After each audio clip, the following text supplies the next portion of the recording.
L'année 2023 va fermer sa porte et va laisser derrière elle un nombre incalculable de nouvelles sorties et de comics de qualité. Certains se retrouveront sous le sapin, d'autres dans vos collections et sur vos étagères.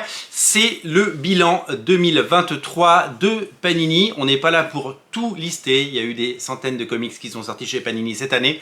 Nous allons en retenir 10, les 10 que je retiens, les 10 que j'ai aimés, les 10 qui m'ont passionné, les 10 qui ont fait que j'ai passé une année formidable. Alors, ça a été à la fois facile et difficile de faire ce top 10 parce que des trucs que j'ai adorés, qui sont sortis et que j'ai pris plaisir à lire, il y en a eu beaucoup. Des intégrales X-Men, des intégrales Excalibur, intégrales Deadpool, intégrales Génération X. Tout ça vient du passé et en tant que vieux lecteur, vieux briscard que je suis, eh bien, je me rends compte que ce que j'aime et ce que j'achète, eh bien, ce sont des comics d'avant. J'ai du mal avec les comics d'aujourd'hui, j'ai du mal avec le Spider-Man d'aujourd'hui, avec les X-Men d'aujourd'hui, avec les Avengers d'aujourd'hui. Je ne suis pas forcément à l'aise et je ne suis pas le seul parce qu'il y a un rejet, que ce soit aux États-Unis comme en France, au niveau de la qualité, de l'intérêt. On le sait, tout ça est cyclique, ça reviendra. Mais de temps en temps, eh bien, je me replonge dans des choses que j'ai aimées, qui ont vraiment fait battre mon cœur et qui ont marqué mon esprit.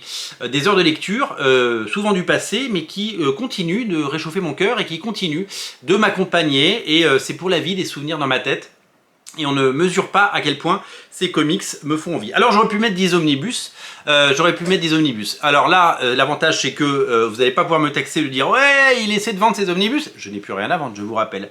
Non, les omnibus nous permettent d'avoir des runs complets d'épisodes intégraux et de choses absolument géniales. Et ça reste, même si un omnibus c'est cher, eh bien ça reste à la page le meilleur deal sur le marché. Surtout que cette année on a eu des dizaines d'omnibus qui sont sortis. Il y a eu du Thunderbolts, il y a eu des choses du New Avengers j'aurais pu mettre dans mon top mais que je n'ai pas mis, je vous l'annonce tout de suite, il n'y a pas les New Avengers. Il fallait faire des choix, j'ai décidé de garder que 4 omnibus. Je vous dis, ça aurait pu prendre les 10 places. Il y a en fait un des dénominateurs communs, c'est qu'on est vachement dans les années 90, enfin vachement dans les années 2000 et 90 avec cette sélection, vous allez comprendre. Et cette sélection, elle est surtout marquée par une époque, celle de Joe Quesada, d'abord éditeur de Marvel Knight, puis éditeur en chef de Marvel. Il y a eu une période un peu folle entre 98 et on va dire 2007, 2008, 2009 où tout était génial, quoi. Il y a eu vraiment eu des choses fabuleuses, à commencer par évidemment les 3 runs de Joe Quesada sur Daredevil, le premier par Kevin Smith, le deuxième par David Bach et le troisième tout seul, Daredevil Phaser. Ces 3 runs sont édités soit en 100% à l'unitaire, soit en intégrale dans l'omnibus Marvel Knight. Je vous ai dit combien j'ai aimé ce récit, cet omnibus, il fait partie de mes omnibus préférés de l'année. Chaque fois que je l'ouvre, j'ai une petite émotion. Voilà. Je trouve que le dessin de Quesada est flamboyant. Je trouve que les histoires de Kevin Smith et David Mack sont géniales. Daredevil Phaser, ça vous fout les poils. C'est tout simplement quelque chose de génial. Et lisez ces histoires. J'adore le personnage de Daredevil et il a longtemps été très très bien traité. On va en reparler tout à l'heure. Il a longtemps été très bien traité par des très bons auteurs. Et ben là, vous avez des très bons auteurs. Et ça fait vraiment partie du panthéon des choses que j'ai complètement adoré. On va faire un petit tour dans les années 90 avec un run que j'étais obligé de mettre dans mon top 10 parce que celui-là je l'ai attendu et je l'ai chéri, l'omnibus Spider-Man 2099 qui eh bien, nous a comment dire, ébahis. Dans les années 90, quand c'est arrivé, on achetait le magazine 2099, ça sortait tous les mois ou tous les 2 mois avec plusieurs séries, et puis Spider-Man 99 avec Peter David et Rick Leonardi, c'était flamboyant, magnifique, incroyable, génial, inventif, c'était fou et c'était quasiment aussi bien que le Spider-Man qu'on avait pu lire par le passé par des génies comme Todd McFarlane ou Eric Larsen. Vraiment un run d'anthologie pour des épisodes cultissimes. Voilà, c'est de l'affect, on est clairement dans l'affect, vous l'avez compris. Ma série préférée de l'univers Ultimate, vous connaissez mon amour infini pour l'univers Ultimate. Ultimate Spider-Man, j'adore. J'ai tellement aimé lire ça au début des années 2000 et Ultimate X-Men. Je le répète, Ultimate Spider-Man, c'est la meilleure façon de commencer, même si je sais que les omnibus c'est compliqué, mais que voilà, un avenir est possible. Je sais que c'est compliqué de mettre un omnibus dans les mains d'un nouveau lecteur, qu'il soit jeune ou pas jeune, mais Ultimate Spider-Man, peu importe la collection, c'est ce qu'il y a de mieux à mettre entre toutes les mains. Ultimate X-Men, si vous voulez découvrir les X-Men, c'est ce qu'il y a de plus lisible, le plus génial. Mark Millar, l'intégralité de ses épisodes sont édités avec des dessinateurs de génie. Adam Kubert, bien entendu, avec David Finch, avec Chris Bacalo, Carrie Andrews, des génies, tous qui ont révolutionné les X-Men et qui ont raconté de la plus belle des manières les origines des X-Men. C'est à mettre entre toutes les mains. Et même traitement pour les Ultimates, récemment sorti en omnibus, même traitement puisque cette relecture des Avengers, quasiment 10 ans avant la sortie du premier film Avengers, 8 ans avant, 6 ans avant le film Iron Man, Mark Millar avait tout compris, il a fait un blockbuster, c'est pas à regarder sur un écran, c'est à lire avec ses yeux, et c'est un omnibus fabuleux qui reprend l'intégralité des épisodes de Mark Millar et Brian Hitch. Sans ça, il n'y aurait pas eu les films tels qu'on les connaît au cinéma, et c'était en avance sur son temps, et 20 ans après, ça n'a pas vieilli, c'est toujours aussi fabuleux. Voilà, je me suis cantonné à 4 omnibus, comme vous voyez. J'ai été sage parce que je vous dis, j'aurais pu mettre plein d'autres choses. Bon, d'abord, je les ai pas tous, enfin, si, j'ai gardé évidemment ceux qui me plaisent, mais voilà, il y a vraiment du choix. Donc là, on est déjà à 4 titres. Eh ben, on va en présenter 2 autres d'un coup, parce qu'ils sont de la même famille, et qu'on est dans des rééditions. Alors, je vous l'ai dit, je voulais faire un mix de nouveautés et de choses du passé. Eh ben, j'ai réussi à mettre que 3 choses complètement inédites. Le reste, c'est que des rééditions. Mais quelle réédition? Donc, on a montré 4 comics, voici 2 autres. Les rééditions du fabuleux Spider-Man Blue et du Hulk gris par le duo incroyable, ce duo fabuleux, Jeff Lobb et Tim Sale, le regretté Tim Sale.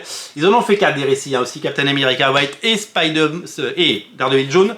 Daredevil Jaune va ressortir en 2024 dans une collection anniversaire, ce ne sera pas en must-have, ça arrivera en must-have certainement plus tard, relecture incroyable des vertes années de Spider-Man et de Hulk par des auteurs fabuleux, inspirés, incroyables, entre tradition et modernité, du génie, des hommages évidemment aux plus grands auteurs, le dessin flamboyant de Tim Sale avec le scénario poignant à vous faire couler les larmes de Jeff Lobb. C'est beau, c'est absolument magnifique et c'est tout simplement une lettre d'amour à la fois à Gwen Stacy mais aussi à Spider-Man, à Mary Jane, à Peter Parker et à tout le panthéon des personnages qui nous font rêver depuis longtemps. Pareil pour Hulk, c'est marrant parce que j'avais un souvenir lointain de ce Hulk gris que j'ai relu cette année et que j'ai pris plaisir fou à relire.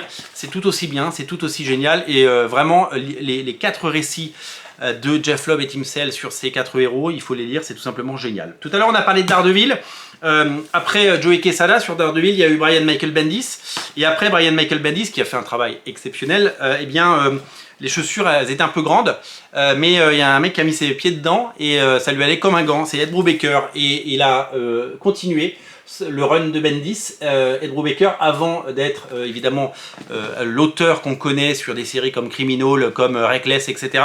Eh bien, il a travaillé pour Marvel et il a fait des merveilles. Et son Daredevil est tout simplement exceptionnel, accompagné de Michael Lark et de plein d'autres dessinateurs, notamment Paul Azaceta, David Ara, etc. Vous allez tomber dans la noirceur et dans tout ce qui fait le génie de Ed Brubaker. Vous voyez le talent que d'Ed Brubaker, et bien vous l'associez à celui de Daredevil. Je l'ai dit, Daredevil a eu droit au fil des ans à des runs d'exception, que ce soit Frank Miller, Anno Nosanti, que ce soit bien entendu Joey Quesada, Kevin Smith, David Mack, Brian Michael Bendis, Ed Brubaker, Mark Waid et aujourd'hui Chip Zdarsky. Il y a des auteurs de légende qui s'y sont essayés et ça c'est tout simplement exceptionnel. Les 2 premiers tomes sont sortis cette année. Il y aura un 3e tome en 2024. Vous allez vous régaler les amis. Voilà. Quels sont les 3 indépendants? Parce qu'il nous reste 3 places pour les 3 dernières places. Eh bien c'est très simple. J'ai mis du Mark Millar parce que moi je suis un grand fan de Mark Millar, vous le savez.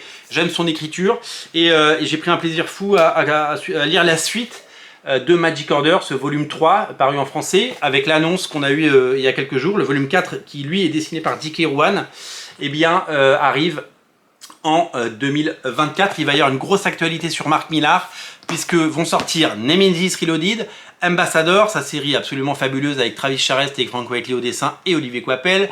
Vont sortir Night Club, sa série de vampires, et le 4e volume, on attend évidemment pour le milieu d'année 2024 ou la fin d'année 2024, son Big Game. Vous savez qu'aux États-Unis, Marc Millar a changé de crèmerie, il était publié par Image Comics, il passe chez Dark Horse, rien ne change pour nous en France a priori.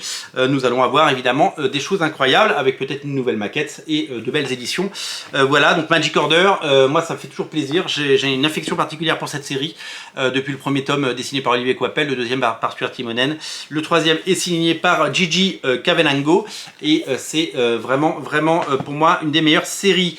L'autre série, le one shot, la belle prise de Panini, c'est Family Tree. Le récit de Jeff Lemire est dessiné par Phil Lester, un dessinateur qu'on adore.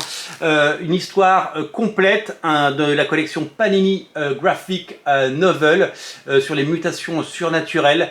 L'histoire d'une petite fille de 8 ans qui commence à se transformer en arbre.